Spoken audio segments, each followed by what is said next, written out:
Okay, so I'm out here in New York in the chill of winter. January. It's like January 5th. Freezing out here. It's been warm for a while, and now it's gotten really cold. It's like 15 degrees. Or even lower, probably like 7 degrees or something like that, but it's cold. I gotta put this hood on.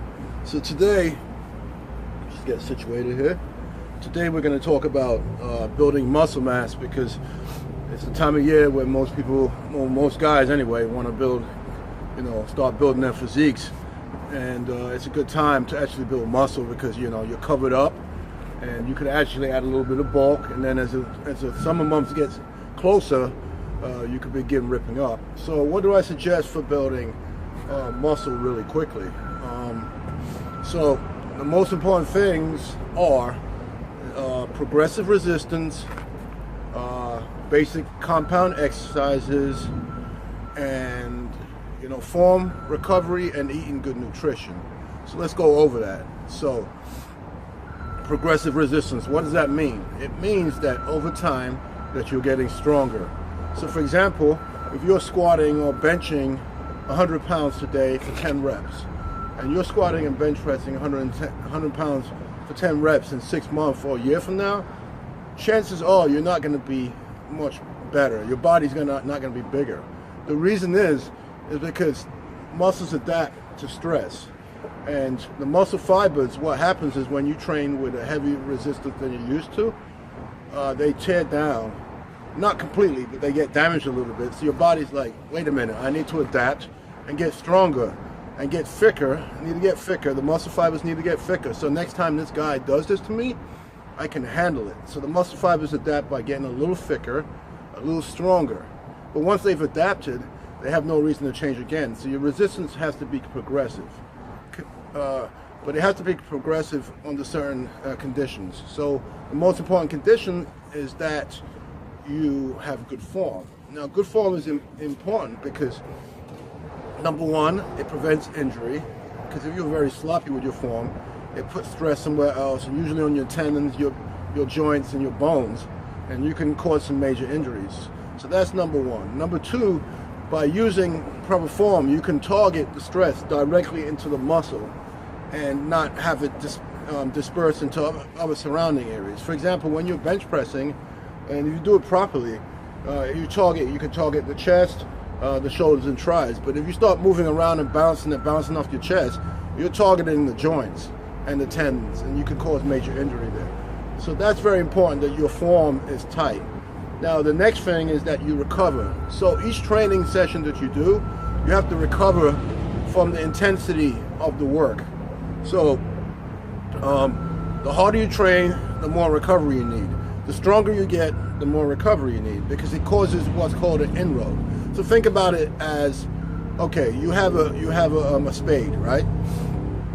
Or a shovel, right? And you have a piece of land, right? And each set that you do, and each intense set you do, you dig a deeper hole. So you have to fill the hole back up in order to grow, right?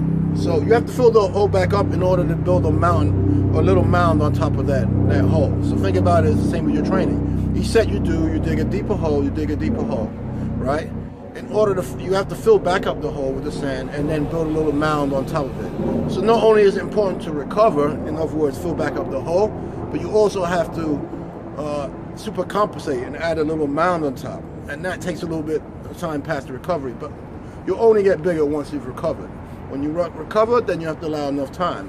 So how much recovery do you need?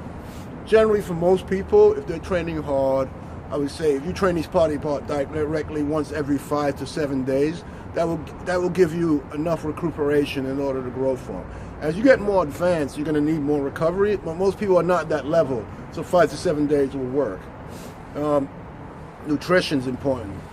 It doesn't matter how hard you train and how properly you train and how properly you recover. In fact, it's impossible to recover properly if you're not eating enough nutrition, because nutrition aids the recovery process. So what is proper nutrition? Proper nutrition is getting enough calories to support your body's energy needs. It's getting enough macronutrients and micronutrients. So macronutrients there are how many macronutrients are? So I'm gonna name them off: protein, carbohydrates, fats, fiber, and water. They're all important in order for you to get to your goals.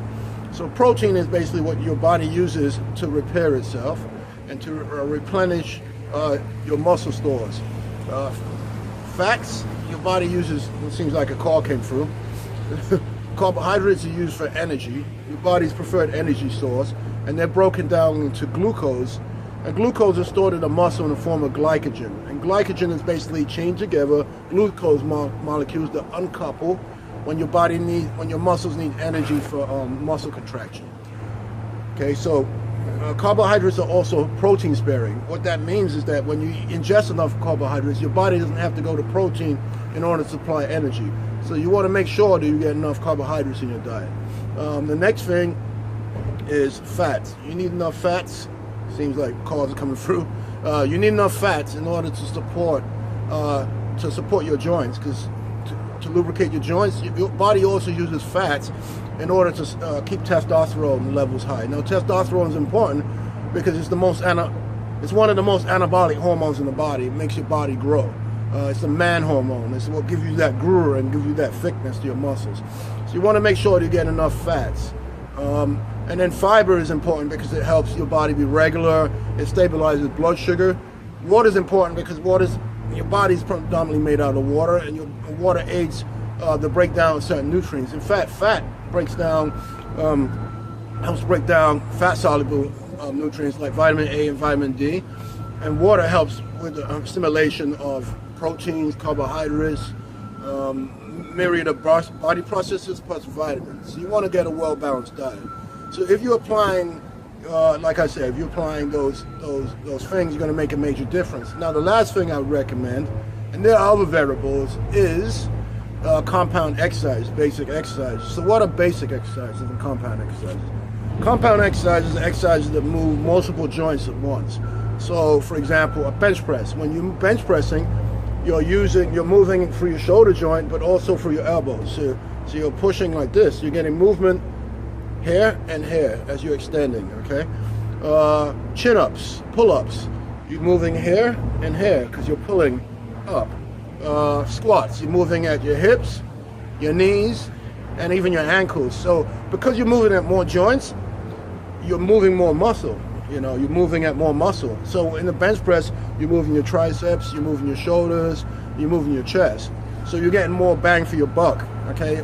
Compound movements allow heavier weight to be used. And because heavy weight is being used, you get more of a stimulation in anabolic hormone production, and you also work more muscle tissue, and you get more muscle breakdown.